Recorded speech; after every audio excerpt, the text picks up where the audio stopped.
Yes, people, welcome back to the channel. Now, of course, it is the big game at the weekend. It is West Ham versus Arsenal, and Dan Lawless has taken me to his neck of the woods, man. Where are we? We are in proper East London, Maryland, Stratford. We are in the famous Cart and Horses pub, famous for the pub where Iron Maiden started out. And yeah, mate, I thought if you're going to come out, listen, we could stand outside the stadium. Everyone does that. Let's take you to a proper boozer in East London. And typical Arsenal fan, soft drink. Look, man, I'm being healthy. Oh yeah, by having. I've lost a stone and a half. I don't want to put it back on drinking all that stuff. Oh right, healthy Coca-Cola. Very healthy. It is actually Diet Coke, people. It's Diet Coke, people. It's Diet, mate. It's super healthy. It's good. Do you know what? It's not because we couldn't stay at the stadium. It's because he got too cold and he wanted to come indoors. That's what it is. But no, this is a nice pub, by the way. I really like it, I must say. It is beautiful. Big fan of Iron Maiden as well. Do you like them? Yeah. Listen, great band. And like I said, you can come and see all the bloody memorabilia. But it's like I said, it's nice being in a proper pub. That's what I like. A chat in a pub. Yeah, it doesn't happen enough now. No, exactly. Do you know what I mean? You're always getting like, especially when you do this kind of YouTube stuff, you're always filming before the game, filming after the game. I don't get time to come and sit with my mates sometimes and have a chat. That's what football's about, and that's what I mean. Talking in a pub setting, that is football, man. So listen, like I said, we get to bring you here somewhere proper. Well, look, it's proper West Ham. I tell you that now. We're walking around, and you can definitely tell it's West Ham without going too deep into it. That's all I will say. But look, big game, mate. Unbelievable win on Monday night for West Ham. I didn't see that coming, Lawless. No, I think none of us saw it coming. That was one of the most shocking wins I've ever seen. It was so nailed on that we would lose. It was just a case of how much in my mind. And people, West Ham fans were talking like 3-0, 4-0, 5-0, and very pleasantly surprised because we was missing Alvarez and Kudus as well to do that very impressive win. So I've got to take my hats off to the players and the manager. I mean, look, Lopetegui, let's talk about it because I know that you've made it quite clear that you wanted to give him some time. And I think that win is probably the biggest confidence boost that you need going into this weekend's game, which I think, will probably be tough against Arsenal. What does he have to do to convince West Ham fans that he's the right man for the job? And it can't just be as easy as win football matches because there needs to be more than that. Because even the win against Newcastle, as great as it was, there's definitely been problems at West Ham in terms of your style and in terms of trying to get the best out of some of these players you've got, man. Consistency, consistent performances. That's what we want. Like, okay, it's great Newcastle performance, right? Started off a bit rocky, but we grew into the game and we played really well. I have to see that on a regular basis. So that is what he's going to have to do, is those consistent performances and climbing back up the table. Do you see a style, though, there? Do you see a style? I saw more of a style in that game than I had seen before. And what is that style? Like, because I don't see it. I don't understand. I don't see much of a difference from what you were trying to do with Moyes to what you're doing here. The difference is Moyes was getting the results at times. Well, we play a high line. We didn't play that under Moyes. Okay. So there is that. We do play further up the pitch. More possession. We had a lot more. In that game, we had more possession in Newcastle's half. Most of our possession was in their half. So we're not just sitting deep. We had times where we had to sit deep and soak up pressure, especially when they've got nothing to lose. They're 2-0 down. They're throwing everything at you. You got to have moments where you soak up the pressure. But for a lot of the part, we had the possession in their half. We're trying to pass it around, play triangles. So there is that. It's still a long way to go. But yeah, like we'll see. Time will tell. And I have to see more of that style and see how it develops. But that was my problems before. No progress. That's a step. But I'm still not convinced yet. I still need a little bit more to be convinced. I mean, there's a lot of talk that if he would have lost against Newcastle and if he didn't beat Arsenal, then there would have been potentially the talks of him being sacked. Do you think that win at Newcastle has stopped those conversations now? Or do you think that if he was to lose quite heavily at Arsenal like you were last year, I know that was against Moyes, but obviously under Moyes, but I do think that if you've got a big defeat at the weekend with Arsenal playing so well at the moment, that could then start to bring those conversations up again about his future. Yeah, bring up conversations. He won't be sacked off it because, this is how Sullivan's coming out and said, he was never under pressure. He was never getting, of course he's going to say that. But he will find any reason he can not to sack a manager. He hates sacking managers because you have to pay out the rest of their contracts and then sign someone else. So any reason he can, he'll find it. So as soon as when a manager's got 2 wins to save their job, they get that 1 win, reset. Then you're going to wait till another bad run, and then when the pressure comes on again. So yeah, I think regardless of what happens on Saturday, he's going to stay. for a while, unless we go on a bad run, and it'll be it. Are you happy with that, though? Because there's a lot of West Ham fans saying at the moment that they don't like the style of play. They don't like Lopetegui as the manager. They're happy with the win because it's a results business. But are you happy with your future under Lopetegui? Because I'm not. I've got to say it. I would be worried if I was a West Ham fan. I've not seen enough to believe that you are where you are. Now, listen, I don't think you're going to go down with Lopetegui. I don't think he's going to be sending you down. So I think you've got enough quality in your team. But you should be going for like where Brighton are right now, up with us. You should be in with the players, your quality you've got. You had a good summer. You spent a hell of a lot of money. Lopetegui, I get the experience, but you've got to actually have a winning mentality, but also a style of play that's attractive to when you do get the bad results. At least it's attractive football. You haven't had that with Moyes. You're definitely not going to get it with Lopetegui. So, are you happy that you're going to be having him potentially for a few more games? Because I've just seen enough to know this ain't going to work at West Ham. I'm happy because I'm not happy with the alternative. Right? What could happen? December is the busiest fixture congestion in football. Right? Games come thick and fast. I'm not comfortable with sacking a manager when we're not looking massively in danger in that period with no clear sort of interim to take over. There's no natural interim. Like if we'd have kept Kevin Nolan, you've got that transition from Moyes to Lopetegui. He could have been an interim, but we got rid of him. There's no one at the club you can say he stays on, like Ruud van Nistelrooy. Nobes. Nobes. No, I don't know if he's done his coaching badges. He's a sporting director. So, Nobes, I don't think Nobes can take over. So that's the problem. And then you're in this situation where you're scrambling to find managers, where you're playing like 2 games a week. It's a real dice situation. And my worry is we go and get another freebie, lazy appointment. Links to Eden Terzic, who's a Dortmund manager. Not very inspiring. Yes, he was a Dortmund manager. Yes, he got them to a Champions League final, but the league form was crap and his style of play isn't much better. So we just end up we go from the Spanish David Moyes to the German David Moyes. Waste of time. Like, I don't want to just sack him for the sake of sacking him. Like, if you can look and go, yeah, he's not the guy. As long as we're stable, let's take our time and make sure that next appointment is... This to me is an ownership thing, right? And I'll tell you why. Because in the last 2 decades, I've seen Sam Allardyce manage West Ham. I've seen David Moyes manage West Ham, and now I'm seeing Lopetegui manage West Ham. They've all got a very, very similar style of play, which is not very attractive. Yeah, it gets results sometimes. The worst part about it, and you know this because you were one of the biggest Moyes out, when you have a David Moyes style and you do not win, it is not good to watch. Yeah, when you're winning games of football, and I've even seen that in the last few weeks with Mikel Arteta, that when we were starting to lump balls in the box, it was becoming very unattractive, and we weren't winning that way. Then it starts to get to a stage of where are we actually going here? If I was a West Ham fan, I'd be looking at the ownership, I'd be looking at the board to say, look, stop getting these managers that are not fun to watch. I know you liked Bilic. I know that it wasn't that he didn't win anything, but it was at least a little bit more attractive with his style of play. Go over to Germany and look at some of these managers at the moment. Look at the Frankfurt manager. Look at what the Leipzig manager's doing, Marco Rose. Look at what the Stuttgart manager is doing that I think you were linked with the other day.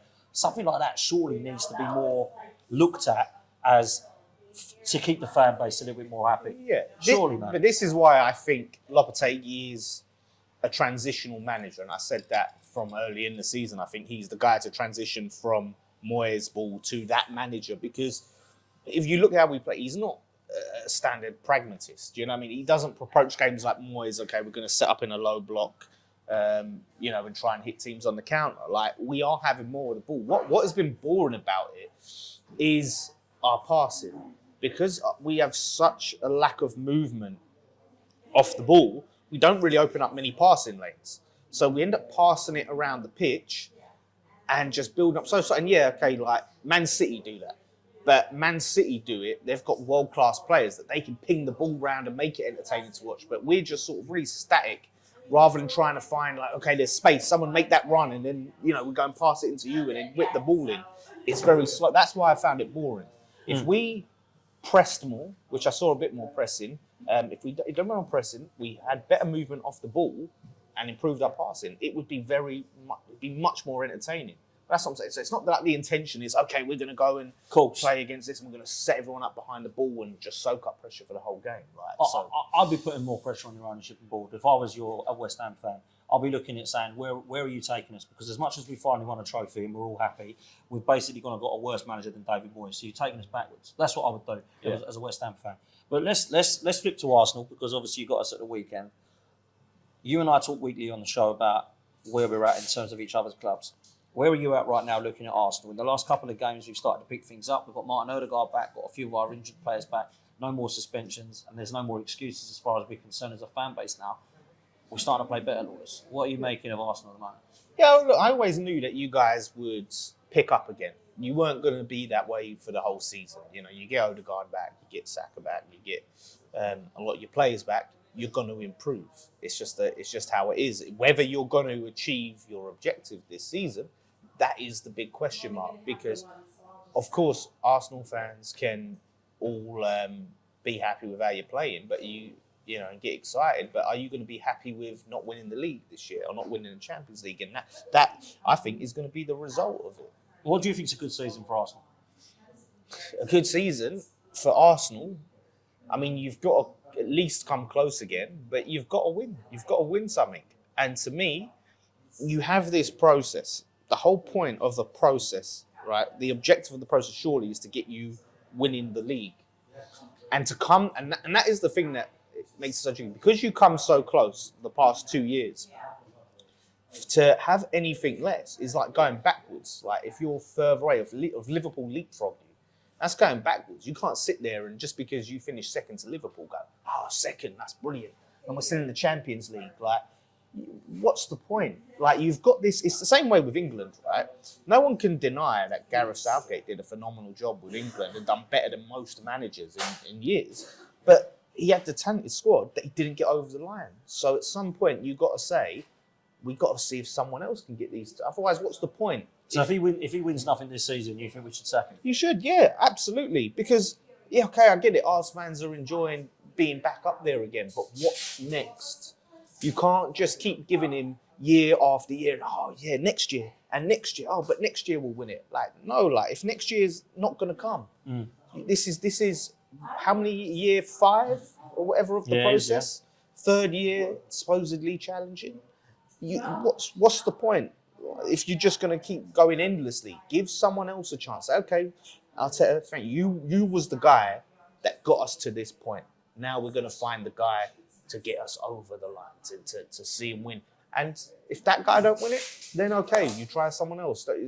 Otherwise, you don't live in fear. I agree with you. I don't think that we should be keeping a manager just because you are trying to grow his CV. It seems that Arsenal at the moment, the board and the ownership are looking towards growing Mikel Arteta and putting him first as opposed to putting the club first. And that's the problem I've got. So I'm with you. If he doesn't win something this year, I think he needs to go. I think we need to replace him with somebody who has a winning CV. Yeah. I don't care who that is. People can throw names at me all they want, but there are managers out there that could do a better job. But at the moment, there's still an opportunity for Mikel Arteta to have a good season at Arsenal. Yeah. What do you make of this weekend? Because obviously last season was an absolute disaster for you. Yeah. Putting 6 past you was an embarrassment. And I agree with what you said about David Moyes. When that happened with David Moyes, that wasn't kind of spoken about enough.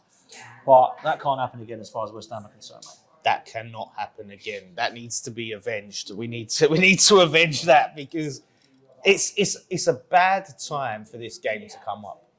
A really bad time because we just had that great result, that great win at St James's Park. And this is a chance for us to go, right, let's build on that. Let's kick on from here. Now we've obviously got a tough game. You've got all your players back. You had that big win yesterday, courtesy of Ruben Amorim, leaving them in the lurch. Oh, was that what it was? Come on, man. Nothing to do with Arsenal's quality. Of course, the two things can be true. But do you think you're getting that 5-1 win if Amorim's there? I don't know. I need to see more from Amorim.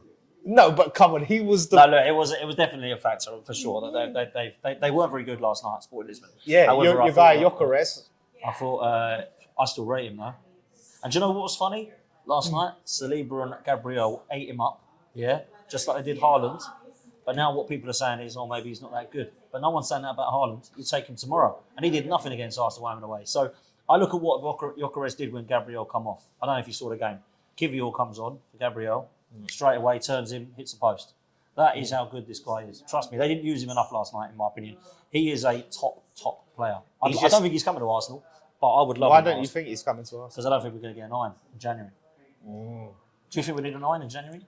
I think you do. Yeah. Yeah. So this is the thing, isn't it? Like about, I don't know what Arsenal's financial situation is after spending 105 million on Declan Rice. Here we go. Spent 105 million pounds to only need two more defensive midfielders to do different aspects of the defensive midfield job. I mean, what can you say? What can you say? And what a shit season he's had. Do you think it was a waste of money then? Well, yeah, like if it's a waste of money, if you need to go and splash more money because he's not a complete enough DM to do all the different job roles you require of a DM. But do you know what I think? I think it's an Arteta problem, not a Rice problem. You would say that. No, it is though, because Rice is a 6, in my opinion. West Ham fans telling me he's an 8. I've seen enough to realise. What West Ham fans? Whoever said that, they never watched him. Well, they wanted to see him more in the 8. He wanted to get forward more. 6. This is the thing. Like, he was at West Ham. He wanted to get forward more. And we saw good flashes when he did that, right? Oh, look, that's what we've seen. We've seen flashes, but he ain't an 8. He ain't Gerrard or Lampard or one of these 90 players. minutes of a game, you're not going to see him doing the job of an 8. You're not going to see him creating for 90 minutes. You know what I mean? You're not going to see him taking players on.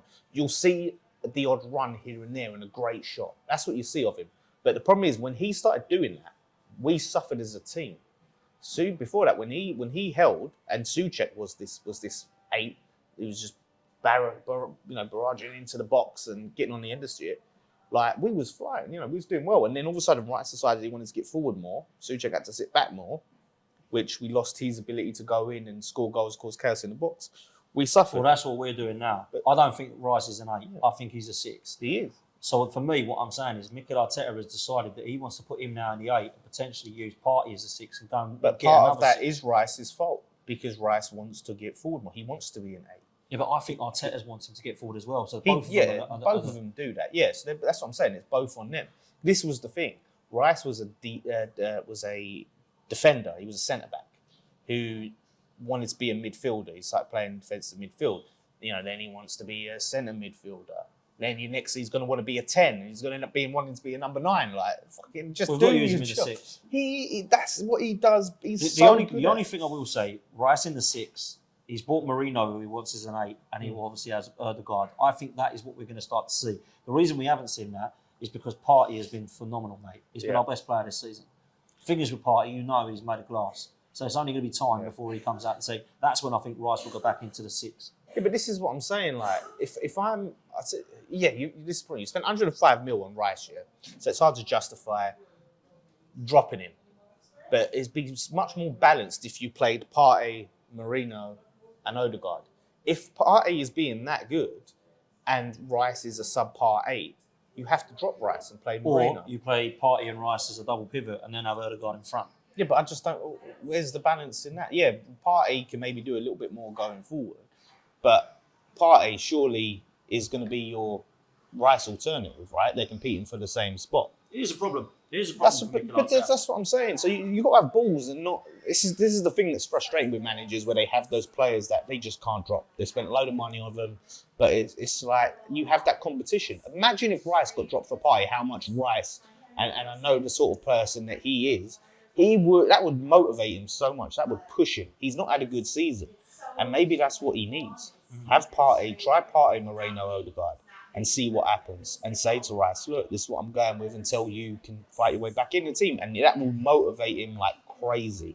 But he don't want to do it because he spent 105 mil on the geezer. Look, at the moment, Partey, Rice and Ødegaard is the midfield I think he is going to be going with. So I expect the team to be similar at the weekend than it was last night, if I'm honest with you. Against Forest, we obviously dropped Havertz and Rice, who weren't 100% fit. I expect the team will probably be Raya. Timbo, who's been phenomenal at right back, by the way, since Ben White's been out. Gabriel Saliba, Calafiori will come back into the mix at left back. I think it will be with Partey, Rice and Ødegaard, and then Havertz will be up top with Saka and Martinelli either side. What's the West Ham team, in your opinion, going to be this weekend? I think we'll stick with the team that played Newcastle, which I think is right, even though Alvarez is back off suspension. I think that we saw a much more balanced midfield there with... Souček and Soler, yeah. My fucking mind blank. Soler. Soler, because we've been playing like you said, 2 defensive midfielders in Alvarez Rodriguez, which was terrible.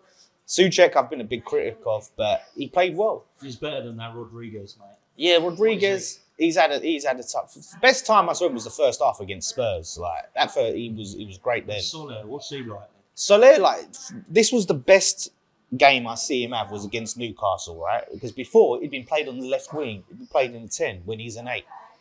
and this is what I said in my review, play players in their natural positions, and you're going to see the best of them. And he looked quality. But we've not got to see the best of him because he keeps getting put everywhere else on the pitch, and that's been my problem with Lopetegui. So if you play him in the 8 and you play a Souček or an Alvarez in the 6, then we're going to look a lot more balanced there, because then you have someone dropping deep, and then Soler can focus on helping create the chances. So yeah, I think we'll see that. Personally, if it was me, I'd be more inclined to go for Alvarez over Souček. But we scored our first set piece. Again, of the whole season with Souček, which was great. He does turn up for you, Souček. I want to say, he does get some goals. And yeah. Your front three will be Somerville, Antonio and Bowen. Yeah, Kudus is still out, which is a blow.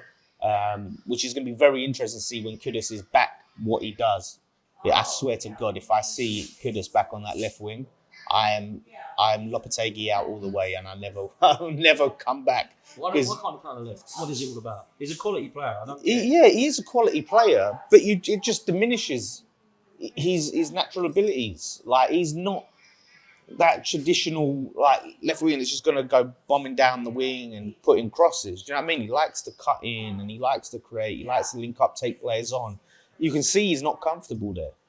He come out and said out of his own mouth, his best position is in the 10. That's what he said. He also is decent on the right. We got Paqueta, who actually had his best game of the season. However, Paqueta can play as an 8. Paqueta defensively is so underrated. This season, for whatever flaws I've seen of Paqueta, defensively has not been one of them. He gets stuck in the tackles. So, to me... Maybe you play Alvarez, Paqueta and Kudus. Yeah, you could easily do that. You could easily play those. Kudus and who? Kudus on the right. Yes, Bowen on the right, Somerville on the left. Somerville's been brilliant. We've still not got a striker. No, we're still sort of going with Antonio. I mean, Arsenal was bad enough. At least we got Havertz and Jesus. You still got Antonio. Yeah. Right, how are you still playing Antonio in 2024? That is a joke, man. Yeah. Listen. He won't play Ings. I'd play Ings, mate. I got rid of Ings last season. I did want rid of Ings, but I tell you what, one thing I found at Lopetegui, anytime I've seen him play, he's at quality. Like, he's come on, and I know, Tobes gets so triggered when I use the word quality. Like, no, you have to use good. Quality is too much of a word. But yeah, he's at quality. He comes on, he's lively, he gets stuck in, he helps create chances. He's always in the right place at the right time. I don't know why we don't see more of him. Antonio, had a good game, but you're not going to see that week to week. So why just not give Ings a chance? But we do need a striker. You ain't got anything left over. I wouldn't take Jesus. I definitely wouldn't take Jesus. You would have taken Eddie. I definitely wouldn't have taken Eddie. You've seen him at Palace. A lot of our fans wanted Eddie. Do you know what? I need to go and talk to some of them fans. I remember that was twerking for Eddie Nketiah. I never understood that. They're just going to blame Palace. He's terrible. But yeah, you haven't got any other leftovers for us to have. So no more retirement home for West Ham, mate. No, exactly. As Claude always used to like to remind us. You're in retirement. Listen, let's come to a close, mate. Last two questions for you. Who do you see as the threat at Arsenal? And then I'm going to ask you for a score prediction, Matt. Yeah, obviously Saka. He's the threat. It's going to be Saka every time, isn't it? He's the big threat. He's back. He's fit. So out of anyone, that's the player you got to watch out for. I know your precious Martinelli scored, which we was buzzing about. Good, though, he hasn't been good. Odegaard has though. But yeah, do you know Odegaard and Saka on that right hand side. I tell you, he's more of a threat than Saka. Gabriel, set piece FC. That's who it is. He's class. Set piece FC. Again, last night we saw it. Scored in Lisbon. Prime Stoke. That's what it is. It's Prime Stoke.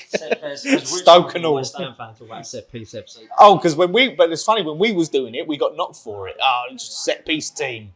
No, we luckily have stopped just being set piece FC the last few camps, which is something we needed to do. Well, it slowed down. You weren't scoring set pieces for a few weeks, and then the goals dried up. The first against Lisbon, that's the first set piece we scored in weeks. Absolute weeks. And that was the first win you got in weeks. That's a coincidence, I think not. We did beat Forest actually, but you know. But you didn't score a set piece, did you? Yeah, it's true. No, we didn't, did we? No, we didn't. Look, let's come with a score prediction then. Gordon, you're normally optimistic about these sort of things. So you've got your first win in a long time as well against Newcastle. What's going to happen at the weekend? This is going to be a tough game, and it's so hard to call because we have just had a good performance. Like, if we didn't win that game and we didn't put in a good performance, I would have been fucking predicting the worst. But I have a little bit of an optimism that we can kick on from that. Bowen got his goal for England, which seemed to really give him a lift as well, which we needed. He was really good the other day. So yeah, Joe, I think a draw. I think I can see 2-2. I can see 2-2. Listen, I can see it. I can see you guys battering us. I can see us getting a shock win. This is one of them games that can go either way. Depends what Arsenal turns up and what West Ham turn up, obviously. I think we're going to hurt you. And I think it's going to be a comfortable victory. Last year was 6. Maybe this year it could be 7. Oh, yeah, in your dreams. No, I think it will be a comfortable win for Arsenal. I'm going to go 3-1. No. I think we'll win 3-1. I think Arsenal got too much at the moment. I think West Ham, as much as they did well Monday night, I don't think Newcastle were at it. And I think that they will struggle this weekend. But we'll have to see, man. Mate, pleasure, as always. Top man. Listen, great pub as well, by the way. Make sure you come in. What's it called again? Carlton Horses, Maryland, Stratford, right next to Maryland Station. If you ever, unfortunately, find yourself in this area and you need a beer, then come here for a drink. Yeah, there's a sauna down the road as well, just around the corner. You can have one of them after. Yeah. Big up to all of you, man. Make sure you hit the like button. Make sure you subscribe. We'll see you next time. Big up, big.